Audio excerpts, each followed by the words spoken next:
The design that would later become the legendary Lancia Stratos was born from a dream to create a car more futuristic than the supercars of the day.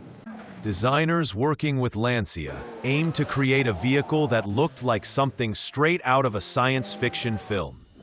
A wedge-shaped, radical silhouette was honed in the wind tunnel, sparking polarizing opinions even among company employees. One of them described the prototype as stratospheric, which inspired the future name, Stratos.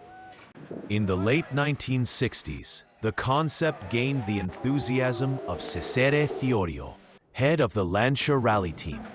He saw it as an opportunity to revolutionize rallying, which had previously been dominated by classic sports road cars. However, for the Stratos to compete in international competition, Lancia had to meet a homologation requirement: produce at least 500 units. The decision to undertake such an undertaking entailed enormous costs, but Fiorio was convinced that the project would change the brand's history. The prototype, presented in Turin in 1970, was initially equipped with a 1.6-liter V4 engine, but this proved too weak for rallying. Lancia then drew on its resources. Lancia was financed by Fiat, which in turn held a stake in Ferrari.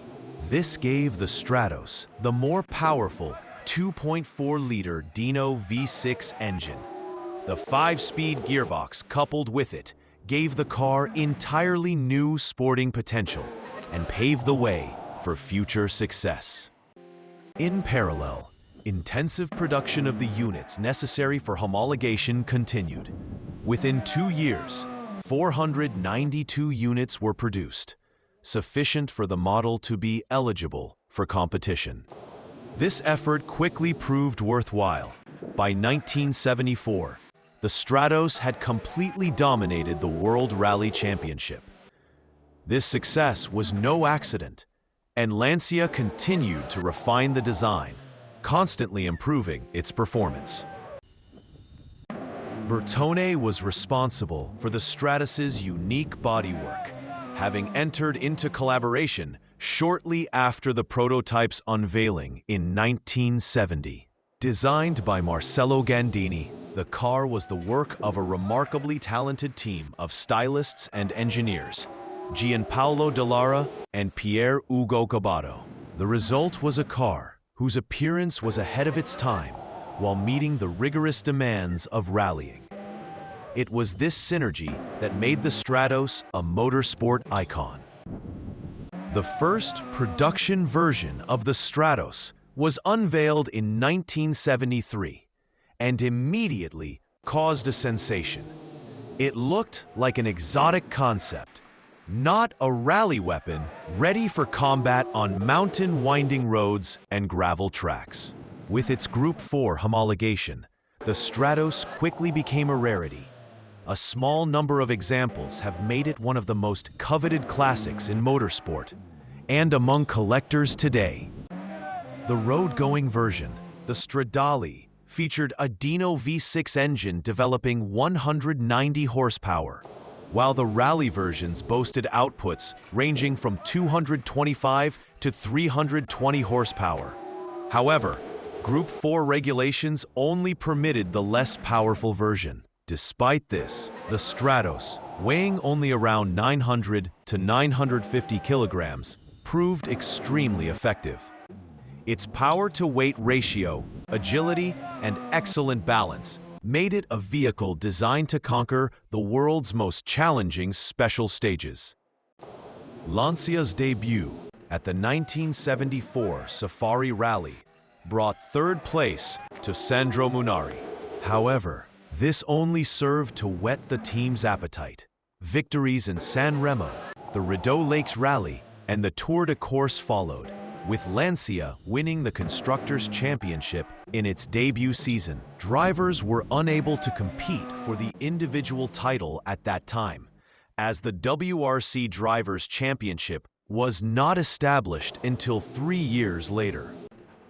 Over the next 2 seasons, the Stratos was absolutely unstoppable. Drivers like Sandro Munari, Bjorn Waldegård, and Bernard Darniche dominated in Monte Carlo, Portugal, Sweden, and San Remo. Lancia won the World Championship title 3 times, 1974 to 76, and the Stratos went down in history as one of the most successful rally cars of all time. Its exceptional design and reliability commanded respect from the entire field. By the late 1970s, however, the Stratos era was drawing to a close. Fiat, controlling the brand, decided to shift funding to a new project, the 131 Abarth. Despite reduced factory support, the Stratos remained competitive. In 1977, Sandro Munari won the FIA Rally Drivers' Cup, becoming the first winner of this classification behind the wheel of a Stratos. The car continued to prove its exceptional value.